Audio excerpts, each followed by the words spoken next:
Что ты, подустала за сегодня? Да. А ты? Угу. А завтра какой насыщенный день нас ждет. Зато завтра окунемся в реку. Надеюсь, мы выживем. Я тоже. Что? Я не шучу. Ну блин, нам всего 15 километров. Сколько? Ну до 20 завтра пройти надо. Ну, да. болото перейти, макроступы есть. Нормально, справимся. Не впервые.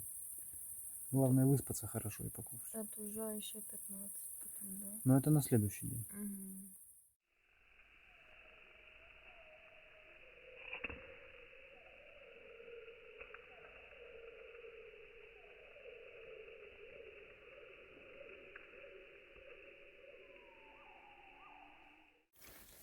В общем, мы выдвинулись с дуги в сторону речки Уж. Сейчас по дороге зайдем в космоцентр. Нужно посмотреть воды. У нас мало воды, всего 2,5 литра. На 17 километров по жаре, через болото. Ну, короче, маловато воды на самом деле. То есть, может хватить, можно потерпеть, но и найти еще пол-литра, а лучше литр было бы вообще, ну, очень круто. Вот, так что сейчас зайдем еще на космоцентр и глянем там водички. Мы снова в центре космической связи. И здесь снова нас встречает герой Напердыш. Напердыш! Бомжатник 10 из 10.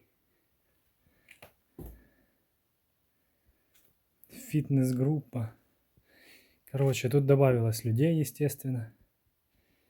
Стена славы. Итак, на космоцентр мы забежали. Я там пробежался по этажам, по комнатам. Нашел пол-литровую бутылочку воды. Вот, непонятная вода. Я попробовал капельку. Вроде в животе все спокойно, не режет. Вот, на запах нормальная. Она лежала в подвале там. Пол-литровая бутылочка. Вот, ну, собственно, все, как бы.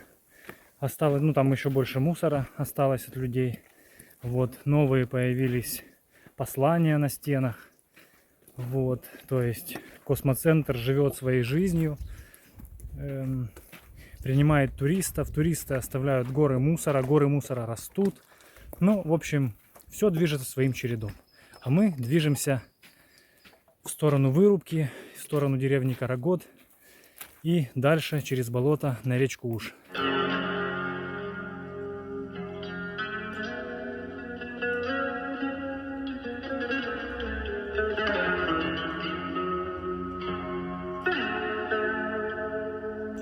Опять мы проходим мимо вырубки, и опять я поражаюсь ее масштабом и безалаберности тех, кто ее устроил. Потому что ни одного саженца не было высажено. Это просто, братцы, выжженная земля, которая со временем превратится в болото. Я оказался неправ. Несколько саженцев все-таки есть. Смотрите, сделали коротенькие такие грядки. Грядки доходят, ну вот, метров, наверное, 20 вот в длину. Видите, где они заканчиваются? Я так понимаю, ну это косметическая совершенно штука. То есть грядки, блин, длиной 20 метров. Дальше марсианский ландшафт. Причем, смотрите, из них, наверное, выживет, ну, процентов 20. Большая часть пересохла. Вот они сделали на как-нибудь. Несколько этих грядок. Как попало. И все.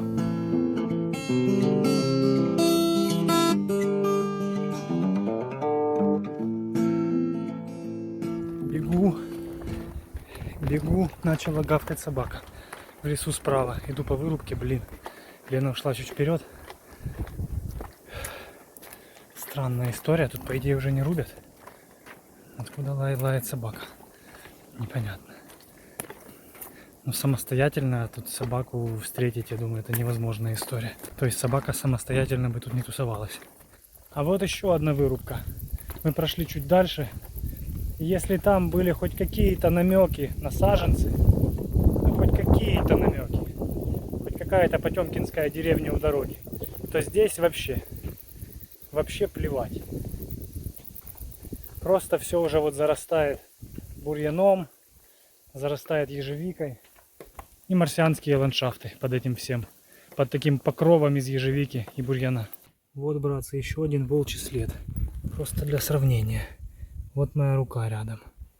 Вот. Каково, а? Ну я как бы, ну вот я касаюсь, типа. Чтобы вы не думали, что я на весу держу. Мы вышли на дорогу. Здесь вот сваленный лес для вывоза. Видите, сколько его? Туда вот уходит прямо эта горка. Гора леса. Сейчас нам нужно будет пройти примерно 3 километра вон туда. Вот. И дойти до деревни Карагод. Блин, просто какое-то неприличное количество леса свалено у дороги. Машина. Только вышли на дорогу, и машина.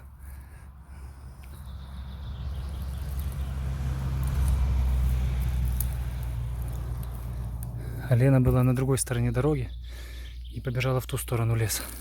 Ну, как бы, чтобы не перебегать. Потому что перебегать дорогу — это палево, это сразу ты спалился. Опять что-то едет. И мы опять лежим в лесу.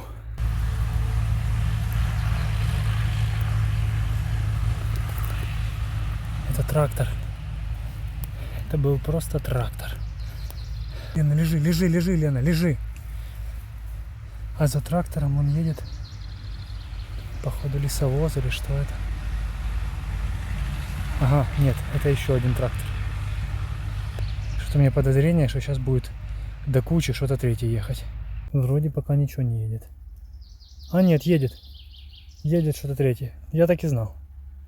Тупо знал. Что так все просто не закончится. Будет что-то третье. Я приколюсь, если это тоже будет трактор. А ну-ка, братцы. Давайте, делаем ставки. Кто за то, что этот трактор, пишите в комментариях. Я думаю, что трактор. Да. Трактор номер 3.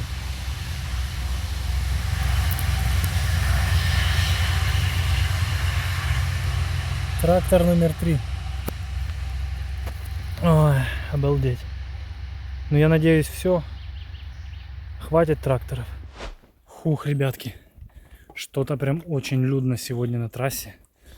Капец. Мы уже прятались трижды. 2 раза я вам показал, а 1 раз не получилось. Там было много крапивы вокруг. И было, в общем, не прикольно было сильно. И доставать телефон было проблематично. Но как бы там ни было, очень людно. И это гемор. Потому что постоянно приходится ломиться в чащу. Блин, там крапивы миллион, падать. И вот это вот все. Но, как бы там ни было, мы упорно движемся к своей цели. И еще один кто-то едет, блин. Падаем.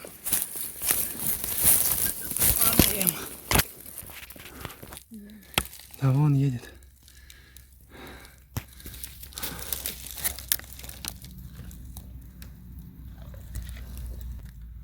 Нет, это не грузовик, это легковушка. Вот так вот, братцы, боже, что это у меня на лице? Я весь в паутине. Ужас. Ужас. Но на самом деле худшие путешествия — это те, в которые ты, мой друг, не поехал. Да ё-моё, ну опять. И опять трактор. Мы только что прятались, блин, от легковушки. И уже трактор на тебе. Падай, он рядом. Надо ж показать вам, братцы, как же.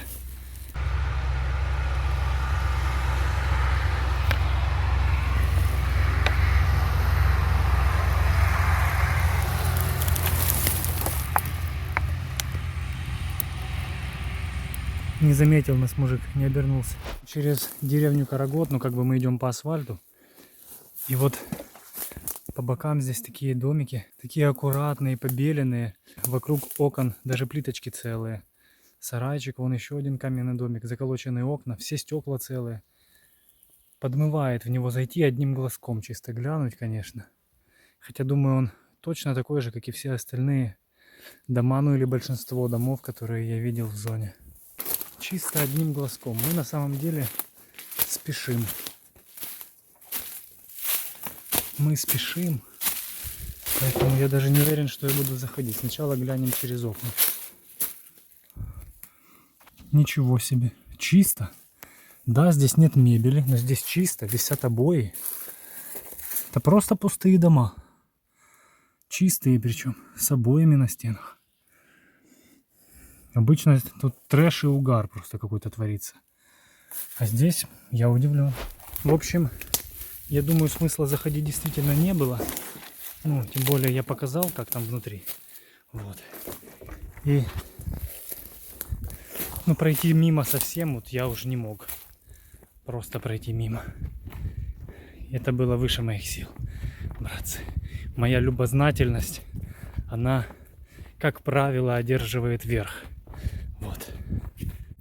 В этот раз было принято решение идти через деревню Карагод по асфальту. Потому что та тропа, по которой мы шли в предыдущий раз, она невероятно заросла. А вон там, кстати, вдали, далеко-далеко виднеется на асфальте машина, которая едет сюда. Мы очень вовремя на самом деле пришли. Это поворот. Поворот на Карагод. Вот. Даже целые стихи, да? Как у Маяковского. Поворот на Карагод. Вот. Короче, да, там все позарастало, я уверен. Ну, сейчас просто везде все позарастало. В Припяти джунгли. То есть там и так джунгли. Но в этом году что-то прямо как-то джунгли через край. А здесь так вообще, если в Припяти, ну, хоть как-то происходит какая-то жизнь, то здесь людей вообще не бывает. На той тропе, походу, мы там были, наверное, перед нами Влад прошел, мы вот были. И вот это единственные люди, наверное, за несколько лет. Короче говоря, идем мы в Карагод по асфальту. И это отличная возможность вам его показать, хотя бы в общих чертах. Карагод на самом деле не назовешь такой как бы деревушкой.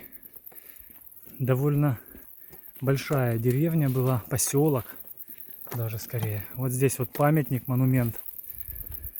От него улица пошла дальше. К сожалению, у нас нет времени, чтобы исследовать деревню эту, хорошо в ней полазить. Но когда-нибудь это обязательно произойдет, братцы. Вот сейчас, по крайней мере, мы пройдем по центральной улице и, может быть, еще куда-то заглянем. Сейчас просто у нас очень мало воды. Вот это фактически вся наша вода. Вот. И с этой водой нам нужно добраться до речки Уж. А это еще километров, я думаю, 12 как минимум.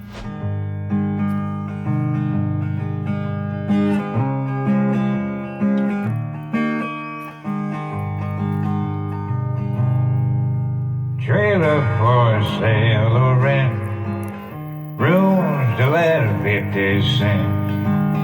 No phone, no pool, no pets. Ain't got no cigarettes. Такое специфическое здание КТП. Что за КТП? Ну-ка, заглянем. Вот такая вот история. Братцы, может кто-нибудь знает, что означает КТП? Напишите в комментариях, пожалуйста. Мы вышли из деревни Карагод. Вышли, ну как бы, на лесную эту дорогу под Лэп. И наткнулись на ребус. Ребус такого рода. Сейчас я покажу. Вот смотрите, следы. Вот, видите след? Один слева, второй справа. А теперь смотрите сюда. Точно такой же след. Один в один. Вот. Это уже Лена ступала. Я вернулся на пару шагов назад. Вот он же, видите? А теперь смотрим сюда. И он же здесь. Как это возможно? И это всю дорогу. Вот, видите, следы пошли. Это вот так вот всю дорогу. Как это возможно? То есть они что, получается, 2 раза шли в одну и ту же сторону, прошли, потом вернулись по центру вот здесь и прошли с другой стороны? Я думаю, что они поменялись одним ботинком. Вот. Не знаю, зачем это было сделано. Может, хотели таким образом запутать следы? Не знаю.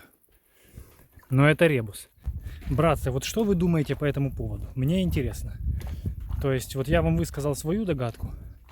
Напишите свою в комментариях. Это реально, вот, блин, такой вопрос забавный. У нас последний привал перед последним рывком к речке Уж. Сложность самого рывка в том, что нам придется пробираться через болото, для чего мы взяли макроступы с завода Юпитер.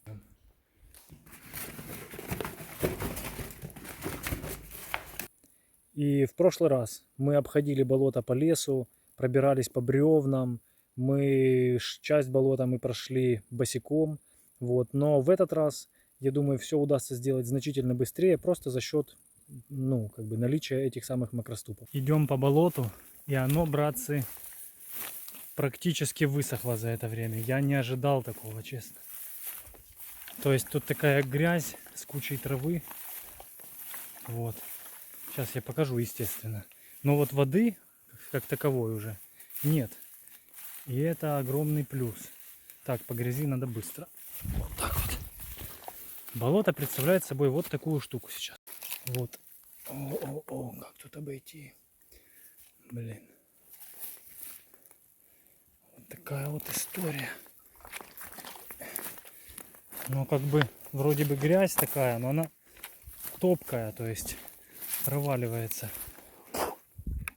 частенько. Поэтому проходить надо по ней быстро.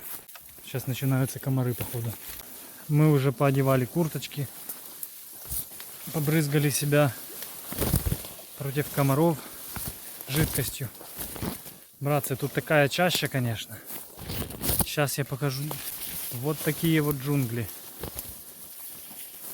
То есть очень узкая тропка, проложенная, как бы она, ну, видимо, здесь прошло уже пара людей после того, как болото высохло.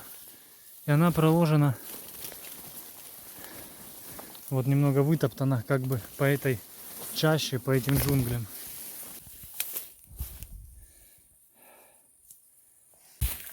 Ну и тут еще как бы отдельная прелесть, это эти болотные комары. Они, короче, больше, чем обычные. Они прокусывают одежду вообще легко.